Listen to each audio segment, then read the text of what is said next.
अभी बताइए, अनपढ़ मुख्यमंत्री के कहने पर इन सब ने छात्र का माथा फाड़ दिया। ऐसे ऐसे भ्रष्टाचार सरकार को उखाड़ फेंकिए। பீகாருடைய தலைநகரான பாட்னாவில் கடந்த சில வாரங்களாகவே மாணவர்களுடைய போராட்டம் கொழுந்து விட்டு எரிஞ்சுக்கிட்டு இருக்கு.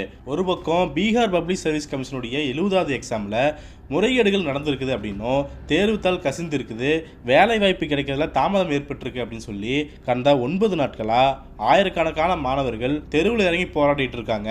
இன்னொரு பக்கம் பார்க்கும்போது பல்கலைக்கழகத்துடைய தேர்வு ரிசல்ட்டில் குளறுபடிகள் இருக்குது அப்படின்னும், சர்டிஃபிகேட்ஸை லேட்டாக கொடுக்குறாங்க அப்படின்னு சொல்லி செவிலியர்கள் மற்றும் மருத்துவ மாணவர்கள் வீதிக்கு வந்து போராடிட்டு இருக்காங்க. கடந்த ஆகஸ்ட் 25ஆம் தேதி டாக் பங்களா சவுக் அப்படிங்கிற பகுதியின் வழியாக முதலமைச்சருடைய இல்லத்தை நோக்கி மாணவர்கள் பேரணியாக போன போது காவல்துறையினர் தண்ணீர் பாய்ச்சி, கண்ணீர் புகைகள் வீசி, கொடூரமான தடியடி நடத்தி மாணவர்கள் மேல தாக்குதல் நடத்திருக்கிறாங்க. இதுல பல மாணவர்களுக்கு காயங்கள் ஏற்பட்டிருக்கு. பாட்னாவில் மாணவர்களுடைய போராட்டம், அதுக்கு அரசுடைய எதிர்வினை அப்படின்னு சொல்லி பதற்றமான சூழல் நிலவிட்டு இருக்கிற சமயத்துல இந்த போராட்டத்தில் கலந்துகிட்ட 6 வயது சிறுவன் இப்போ நாடு முழுக்கவே கவனம் பெற ஆரம்பிச்சிருக்காரு. போராட்ட காலத்துல முழக்கமிட்டு, நீங்க ஏன் மாணவர்களை அடிச்சிங்க, பதில் சொல்லிட்டு போங்க அப்படின்னு சொல்லி ஒரு எஸ்பியுடைய காரம் மறிச்சு கேள்வி கேட்டிருக்காரு. மீடியா முன்னாடி தைரியமாக வந்து பேசியிருக்கிறாரு. எனவே அந்த மாணவர் தான் இப்போ நாடு முழுக்க சென்சேஷனல் வைரலாக இருக்கிறாரு. எனவே அந்த சிறுவன் யாரு, இந்த போராட்டத்தில் நான் எதுக்காக கலந்துக்கிட்டேன் அப்படின்னு சொல்லி அவர் பல்வேறு முக்கியமான விஷயங்களை பேசியிருக்கிறாரு. அதை பற்றி தான் இந்த வீடியோவில் பார்க்க போகிறோம். பேரும் 6 முதல் 60% வரை ஆடி தள்ளுபடியுடன் சூப்பர் சரவணா ஸ்டோர்ஸ், சென்னை, மதுரை, கோவை.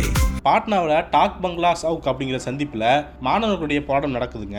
அங்கே தான் ஆதித்யா அப்படிங்கிற 6 வயது சிறுவன் தன்னுடைய பேரண்ட்ஸோட வந்து கலந்துக்கிறாரு. அங்கே எல்லாரும் முன்னாடியும் மையமாக நின்று மைக்கை பிடிச்சிக்கிட்டு, இங்கே வேலையில்லா திண்டாட்டம் இருக்குது, அரசுடைய தவறான கொள்கைகள் மற்றும் செயல்பாடுகள் மூலமாக மாணவர்கள் பாதிக்கப்படுறாங்க அப்படின்னு சொல்லி அதுக்கு எதிராக துணிச்சலாக குரல் கொடுத்துருக்காரு. நான் வளர்ந்து பெரியவனாகும் போது கல்வித்துறையில் ஊழல் இருக்கக்கூடாது அப்படிங்கிறதுக்காக தான் இப்படி நான் பேசிகிட்டு இருக்கேன். காவல்துறை தடியடி நடத்தினா நான் முன்னாடி வந்து நிற்பேன், எல்லாரையும் கைது செஞ்சால் நானும் மகிழ்ச்சியாக சிறைக்கு போவேன் அப்படின்னு சொல்லி கொஞ்சம் கூட பயம் இல்லாமல் அங்கே முழக்கமிட்டிருக்கிறாரு. எனவே இந்த முழக்கத்தின் மூலமாக கவனத்தை பெறாரு. மீடியாக்கள் எல்லாம் அவர் கவர் பண்ணுறதுக்கு ஆரம்பிக்கிறாங்க. அதுக்கடுத்து அவர் செஞ்ச செயல் தான் காவல்துறையினருக்கு அதிர்ச்சி ஏற்படுத்தியிருக்குது. அது என்னன்னு பார்த்தீங்கன்னா, மாணவர்களுடைய மண்டையை உடைக்க உத்தரவிட்டது யார் அப்படின்னு சொல்லி அங்கே வந்து எஸ்பியுடைய காரை மறித்து எஸ்பி கிட்ட நேரடியாக கேள்வி கேட்டிருந்தாரு. எனவே இதை தொடர்ந்து தான் என்ன செய்யறது ஏது செய்யறதுன்னு அறியாமல் காவல்துறையினை தகச்சு போகிறாங்க. அடுத்துதான் போலீஸ்காரர்கள் என்ன பண்றாங்கன்னா, இந்த ஆதித்யா அப்படிங்கிற 6 வயது மாணவரை கைது பண்ணி கூட்டிட்டு போறாங்க. இதுதாங்க பலருக்கும் அதிர்ச்சியை கொடுத்துருக்குது. ஒரு சிறிய மாணவனை கைது பண்ணி கூட்டிட்டு போலாமா அப்படிங்கிற கேள்வியை தான் பலரும் முன் வச்சிட்டு இருந்தாங்க. ஆனால் காவல்துறையிலேருந்து என்ன தெரியுமா விளக்கம் கொடுத்தாங்க, நாங்கள் கைதெல்லாம் பண்ணிட்டு போகலை, அவருடைய பாதுகாப்புக்காக தான் நாங்கள் கூட்டிகிட்டு போகிறோம், அதுவும் ஹாஸ்பிட்டலுக்கு கூட்டிகிட்டு போகிறோம், அங்கே போயிட்டு வந்த உடனே நாங்கள் அவரை பெற்றோர்கிட்ட ஒப்படைச்சிருவோம் அப்படின்னு சொல்லி காவல்துறையினர் விளக்கம் கொடுத்துருந்தாங்க.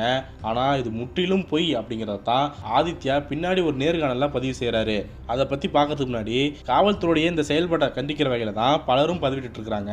ஆதித்யா கேட்கக்கூடிய கேள்விகளுக்கு அரசுகிட்ட இருந்து பதில் இருக்குதா, ஒரு பதில்னாச்சும் தெரிவிங்க, அதை விட்டுட்டு ஒரு சின்ன மாணவன், ஒரு 1வது படிக்கிற மாணவனை போய் போலீஸ் காவலில் வச்சு துன்புறுத்த பார்க்குறீங்க அப்படின்னு பலரும் ஆதித்யாவுடைய வீடியோவை பகிர்ந்து பல கேள்விகளை எழுப்பிட்டு இருந்தாங்க. அதோட மட்டும் இல்லாமல் இந்த வீடியோவை பார்த்துட்டு காக்ரோச் ஜனதா பார்ட்டியோட நிறுவனரான அபிஜித் திப்கே மாணவர்களுடைய நலனுக்காக முழக்கமிட்ட இந்த 6 வயசு சிறுவனை கைது செய்ய அரசுக்கு என்ன பயம் வந்திருக்குது அப்படின்னு சொல்லி கேள்விகள் எழுப்பியிருக்கிறாரு. எனவே இப்படியெல்லாம் கேள்விகள் வந்தால் நாங்கள் பாதுகாப்பு தாங்க கூட்டிகிட்டு போனோம் அப்படின்னு சொல்லி காவல்துறையினர் ஒரு விளக்கத்தை அளிச்சிருந்தாங்க. எனவே அந்த விளக்கமானது தான் பொய் அப்படிங்கிறத இந்த ஆதித்யா அப்படிங்கிற சிறுவன் ஒரு நேர்காணல்லையே டைரக்டாக பதிவு பண்ணியிருக்கிறாருங்க. டைம்ஸ் ஆஃப் நவ் பாரத் அப்படிங்கிற சேனல்ல இருந்து அந்த சிறுவன் கிட்ட ஒரு இன்டர்வியூ எடுத்திருக்கிறாங்க. அதில் நிருபர் கேட்கக்கூடிய ஒவ்வொரு கேள்விகளுக்கும் பட்டுன்னு ஆதித்யா பதில் சொல்கிறாரு. நேற்று இந்த மாணவர் போராட்டத்துக்கு எப்படி போகிறீங்க அப்படின்னு கேட்கும்போது, செய்திகளில் பார்த்து தான் நாங்கள் போனேன், காந்தி மைதானத்துக்கு எல்லாரும் வராங்க அப்படின்னு தெரிஞ்சுக்கிட்டு நானும் போனேன். மாணவர்களுக்கு நடக்கிறது அப்படிங்கிறது முற்றிலும் தவறான விஷயம், அரசு அவங்க கோரிக்கையை நிறைவேற்றணும், இல்லைனா ராஜினாமா பண்ணணும். மாணவர்களுடைய மண்டையை உடைக்க உத்தரவிட்டது யாருன்னு நான் எஸ்பி அங்கிள் காரை மறிச்சு கேட்டேன், ஆனால் அவர் காரை வேகமாக ஓட்டிகிட்டு போயிட்டாரு அப்படின்னு சொல்லவும், காவல் நிலையத்தில் என்ன நடந்தது அப்படின்னு சொல்லி நிருபர் கேட்குறாரு. எனவே இந்த கேள்விக்கு அவர் சொல்கிற பதில் தான் ரொம்ப பகீர்னு இருக்குதுங்க. ஹாஸ்பிட்டலுக்கு என்னை கூட்டிகிட்டு போகிறேன் அப்படின்னு சொல்லி ஏமாற்றிட்டு கோட்வாலி காவல் நிலையத்துக்கு என்னை கூட்டிட்டு போனாங்க. என்னுடைய அப்பாவை வர வச்சு அவரை அடிச்சாங்க. அவருடைய கால்ல இருந்து நகம் பேந்து வந்துருச்சு. எங்க அப்பாவுடைய போனை பறிச்சு அதுல இருக்கிற கால் ரெக்கார்ட்ஸை அழிச்சிட்டாங்க, ரீசெட் பண்ணிட்டாங்க. இதோட மட்டும் இல்லாம எங்க அப்பா அம்மா மேல எஃப்ஐஆர் போட்டுருன்னு சொல்லி மிரட்டினாங்க அப்படின்னு சொல்லி பகீர் தகவலை அந்த சிறுவன் பகிர்ந்திருக்கிறாரு. இதை பார்த்தா நமக்கு என்ன தோணுதுன்னா, ஒரு 6 வயசு சிறுவன் போராட்டத்தில் கலந்துக்கிட்டாரு அப்படிங்கிற ஒரே காரணத்துக்காக அவரை முடக்கிற வகையில் அப்பா அம்மா மேலாம் கேஸ் போட்டுருவேன், ஜாக்கிரதையாக இருந்துக்காங்கன்னு சொல்லி போலீஸார் மிரட்டியிருக்கிறாங்க. ஆக ஒரு சிறுவனை பார்த்தே ஒரு அரசு எந்த அளவுக்கு பயந்துருக்குது அப்படிங்கிறது இதன் மூலமாகவே தெரியுதுங்க. மக்கள் எங்களுக்கு ஆதரவாக இருக்கணும், என் ஃபோன் சுவிட்ச் ஆஃப் ஆனால் நான் போலீஸ் ஸ்டேஷனில் இருக்குன்னு புரிஞ்சுக்குவாங்க அப்படின்னு சொல்லி ஒரு எச்சரிக்கையாகவும் சொல்கிறாரு. அடுத்து என்ன கேள்வி வருதுன்னா, பீகார் முதலமைச்சர் சாம்ராட் சௌத்ரியை ஏன் ராஜினாமா பண்ண சொன்னீங்க அப்படின்னு கேட்கும்போது, ஏன்னா அவர் தான் பீகாரை சரியாக நடத்தலை. சக்கரை விலை கிலோ 80லேருந்து 90 ரூபாய் ஆயிடுச்சு. ரக்ஷா பந்தன் வருது, மக்கள் எப்படி இனிப்பு சாப்பிடுவாங்க? பக்கத்தில் ஜார்க்கண்ட் மாணவர்கள் போராட்டம் பண்ணப்போ அவங்க கோரிக்கையை அரசு ஏற்றுக்குச்சு, பீகார் அரசு ஏன் ஏற்றுக்கல அப்படிங்கிற கேள்வியை கேட்குறாரு. அடுத்து நிருபர் ஆச்சரியமா என்ன கேட்குறாருன்னா, உனக்கு 6 வயசு தான் ஆகுது, 1வது தான் படிக்கிற, இந்த விஷயம்லாம் உனக்கு எப்படி தெரியும்? வீட்டில் டிவி இருக்கா அப்படின்னு கேட்கும்போது, எங்கள் வீட்டில் டிவி இல்லைங்க, நான் தினமும் என்னுடைய நண்பன் வீட்டுக்கு போய் 15லேருந்து 30 நிமிஷம் வரைக்கும் நியூஸ் பார்ப்பேன். செய்தி பார்த்தாலே யார் நல்லா பேசுகிறா, யார் என்ன பண்ணுறாங்கன்னு எல்லாம் புரிஞ்சிடும். எனவே அதன் மூலமாகத்தான் இந்த விஷயத்தெல்லாம் நான் தெரிஞ்சுக்கிட்டேன் அப்படின்னு சொல்லி பதிலளிக்கிறாரு. இந்த பதிலை கேட்ட உடனே நமக்கு ஆச்சரியமாக இருக்குங்க. இந்த காலகட்டத்தை நம்ம சோசியல் மீடியா காலகட்டம்னு சொல்கிறோம், ஆனால் வீட்டில் சொந்தமாக டிவி இல்லைங்க. இவருடைய அப்பா ஒரு கூலி தொழிலாளி, இவருடைய அம்மாவும் வீட்டு வேலைக்காக போகக்கூடியவங்க. எனவே இப்படிப்பட்ட சூழல்ல செய்தி தெரிஞ்சுக்கிறதுக்காக ஃப்ரெண்டுடைய வீட்டுக்கு போய் டிவி மூலமா செய்தியை பார்த்து இவ்வளவு விஷயங்களை தெரிஞ்சு வச்சுக்கிட்டு மாணவர்களுக்காக நம்ம குரல் கொடுக்கணும், ஏன்னா நம்மளுடைய எதிர்காலமும் இதுல அடங்கி இருக்கு அப்படின்னு சொல்லி அந்த உணர்வோட இந்த 6 வயது சிறுவன் யோசிச்சு போராட்ட காலத்துக்கு வந்து இவ்வளவு தைரியமா பேட்டி கொடுத்தது அப்படிங்கிறது நம்ம எல்லாத்துக்குமே ஒரு பாடமா தாங்க அமைஞ்சிருக்குது.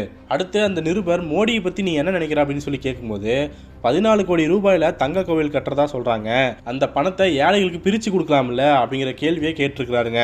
எனவே மாணவன் ஆதித்யா போராட்ட காலத்தில் கலந்துகிட்டதாகட்டும், முழக்கம் எழுப்பியதாகட்டும், தைரியமா போய் எஸ்பி காரை வழிமறிச்சு கேள்வி கேட்டதாகட்டும், ப்ளஸ் பீப்புளை சந்தித்து கேள்வி கேட்டதாகட்டும், இதுதாங்க ரொம்ப முக்கியமானது. நாட்டில் முக்கியமான தலைவர்கள் எல்லாமே ப்ரெஸ்ஸை பார்த்துக்கிட்டு ஓ மை காட் அப்படின்னு பயந்து போய் ஓடுற சமயத்தில் ஒரு 6 வயது 1ஆம் வகுப்பு படிக்கக்கூடிய சிறுவன் தைரியமாக ப்ரெஸ்ஸை சந்தித்து மைக்கை தன்னுடைய நெஞ்சில் மாட்டிக்கிட்டு பேசுகிறது எல்லாமே ரொம்ப நெகிழ்ச்சியாக எதிர்காலத்தின் மேலே ஒரு நம்பிக்கையை தாங்க உண்டாக்குது. எனவே கூட்டிகிட்டு போன போலீஸு ஆதித்யாவை விடுவிக்கும் போது அங்கிருந்த போராட்டக்காரர்கள் எல்லாமே சிறுவன் ஆதித்யாவை பார்த்து ஜென்சி ஆல்ஃபான்னு சொல்லி உறக்கமாக முழக்கமிட்டு அவரை வரவேற்றிருக்கிறாங்க. இறுதியாக எதிர்காலத்தில் நீ என்னவா ஆக விருப்பப்படுற அப்படின்னு சொல்லி கேட்கும்போது, நல்ல படிப்புக்கேற்ற நல்ல வேலை கிடைக்கணும் அப்படின்னு சொல்லி தன்னுடைய பேட்டியை முடிக்கிறாரு. இந்த சிறுவனுடைய பதிலை கேட்கும்போது இவர் மேலே தானாக நமக்கு மரியாதை உண்டாகுதுங்க.